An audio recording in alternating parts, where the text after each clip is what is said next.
Guys welcome back to the channel. నేను మీ దుర్గా ప్రసాద్. నేనైతే ఇప్పుడే రాజా సాబ్ మూవీ చూశాను. రాజున్నాడు, సాబు లేడు, పోయా మోసం.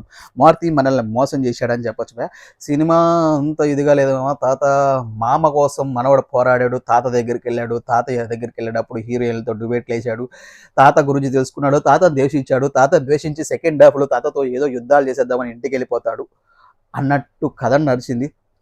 కానీ ఇది చిన్న పిల్లల కోసం సినిమాలోనో, టీవీలోనో, ఓటీటీలోనో రిలీజ్ చేయాల్సిన సినిమా. అంత పెద్ద స్టార్ని పెట్టుకొని ఏదో ఫ్యాంటసీ అని ట్రై చేస్తారు కానీ అంత బాగా వర్కౌట్ అవ్వలేదు మామ ఈ సినిమా మాత్రం నాకు తెలిసి.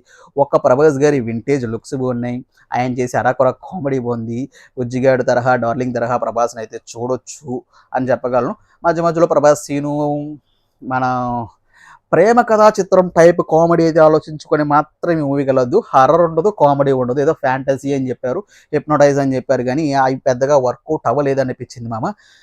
మ్యూజిక్ విషయంగా కూడా అంత వర్కౌట్ అవ్వలేదు. సాంగ్స్ ఇరికిచ్చారని చెప్పారు. థర్డ్ హీరోయిన్ రిధి అగర్వాల్ని అయితే ఫస్ట్లో తీసుకొచ్చి మళ్ళీ లాస్ట్లో తీసుకొచ్చి ఆ సాంగ్ కోసం, నాచే నాచే సాంగ్ కోసం పెట్టినట్టు అనిపించింది. ప్రభాస్ పార్ట్ 2 గురించి కూడా మనం అంతగా వెయిట్ చేయాల్సిన అవసరం లేదు. ఓవరాల్గా మనం ఇచ్చే రేటింగ్ అయితే ఈ సినిమా అందరిలాగా పూలు పోమంటాలు ఇవ్వం బావయా. Only disaster, flop, hit, super hit, blockbuster చేస్తాం. మన దృష్టిలో ఇది ఫ్లాప్ మూవీ భయ్య. మన రివ్యూ అండ్ రియాక్షన్ అయితే ఫుల్ వీడియో అయితే మన ఛానల్ ఇస్తాను, కింద లింక్ ఇస్తాను, వెళ్ళండి చూడండి, మీకేమనిపించింది చెప్పండి. అలాగే వీడియో లైక్ చేసి ఛానల్ సబ్స్క్రైబ్ చేసుకుంటాం. అంటే దాన్ని ఉంటా. బాయ్.